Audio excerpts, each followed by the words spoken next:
Some games pull you in so deep that hours feel like minutes, and suddenly, it's 3 a.m., and you swear it's your last mission, until it isn't. These are the games that consume your thoughts, keep you coming back, and make you say, just one more quest, just one more round. Today, we're looking at the top 10 most addictive games. Titles that don't just entertain, but completely take over your gaming life. At number 10, Ghost of Tsushima. This samurai epic isn't just a game, it's a journey into obsession. From the moment you step into Tsushima's breathtaking open world, something hooks you. Maybe it's the fluid swordplay, where every duel feels like a battle of wits. Maybe it's the world itself, where even a simple ride through golden fields feels like a work of art. The real addiction comes from the endless cycle of discovery. A shrine in the distance? Gotta check it out. A mumble camp? Might as well clear it. The haiku spot? Well, that sounds peaceful. Every little detour feels rewarding, and before you know it, you're fully immersed, losing hours at a time. At number 9, Batman, Arkham Knight. Ever want to be the Dark Knight? This game doesn't just let you. It forces you into Gotham's shadows in a way that's impossible to put down. It starts with the combat. Punching, countering, and flipping through enemies with that signature free-flow system is satisfying beyond belief. Then there's the Batmobile, a beast of a vehicle that adds an entire new layer to the addiction. Roaring through neon-lit streets, taking down criminals, solving Riddler's puzzles, it never stops being fun. But what really keeps you hooked is the city itself. It's a living, breathing playground of crime, where every rooftop, every alley, and every shadow hides something new to discover. The moment you start gliding through the city, you don't want to stop. At number 8, Sekiro, Shadows Die Twice. If you've ever played this game, you know the addiction is real. It doesn't just test your reflexes, it rewires your brain. The combat system is so precise, so demanding, that every fight feels like a dance of death. One mistake, you're dead. But the moment you land a perfect deflect, a counter slash, and finish with a brutal execution, it's euphoria. And then there's the bosses. Each one is a wall standing between you and mastery. You fail again, and just when you think it's impossible, you break through. That's the moment it hooks you forever. You don't just play, you conquer, and that victory keeps you coming back. At number 7, Persona 5 Royal. This game isn't just long, it's a lifestyle. With its 130-plus hour campaign, once you start, it takes over your life. The daily school life, the social links, the late-night dungeon crawling. It's a perfect balance of real-world choices and fantasy battles.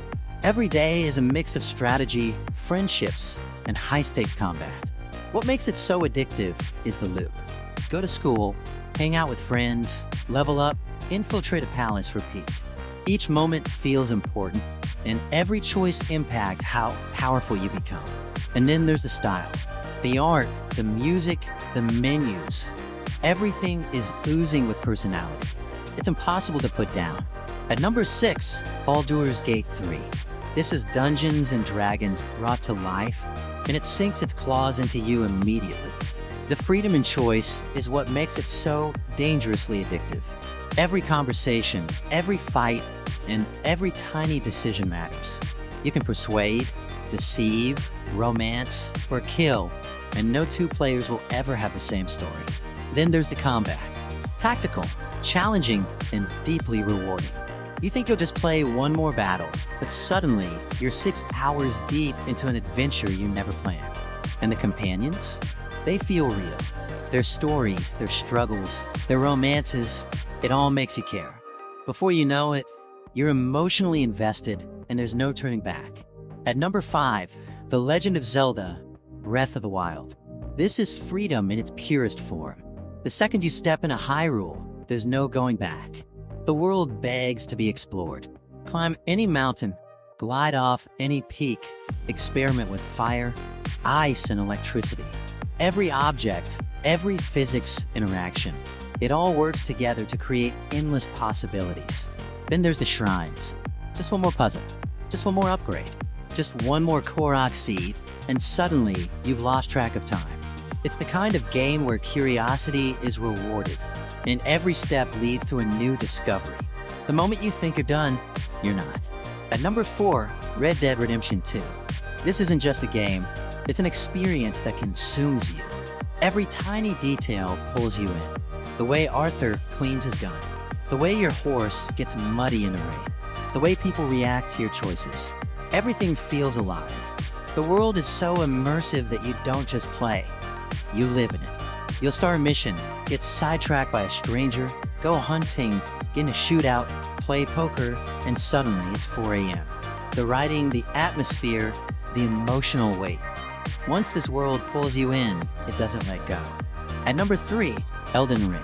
The addiction here is pure exploration. Every inch of the map hides a secret, and it's up to you to find it.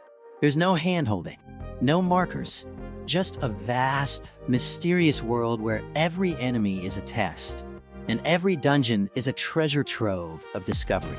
The moment you defeat a boss you once thought was impossible, you're hooked forever.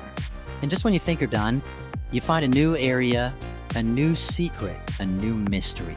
The cycle never ends. At number 2, Skyrim. Step into this world and you're gone. Maybe you start with the main quest, then you join the Thieves Guild, then you become a werewolf, then you get lost in a random cave. Every session feels like a new adventure. The infinite quests, the modding potential, the sheer freedom to be whoever you want. It's no wonder players are still coming back over a decade later. There's a reason people joke about Skyrim being a second home. It's because it is. At number 1, Minecraft. Nothing is more addictive than the ability to create anything. 1 minute, you're building a house. The next, you're deep in a cave, hunting diamonds. Then you're fighting the Ender Dragon. Then you're lost in redstone circuits, trying to make an automatic farm. And when you think you've done it all, mods, servers, hardcore mode, the game never runs out of things to offer. It's the ultimate infinite game, and once it grabs you, it never lets go. Some games are fun, but these are the ones that become part of your life. Which of these has taken over your time the most? Let me know in the comments, and don't forget to like and subscribe for more gaming content.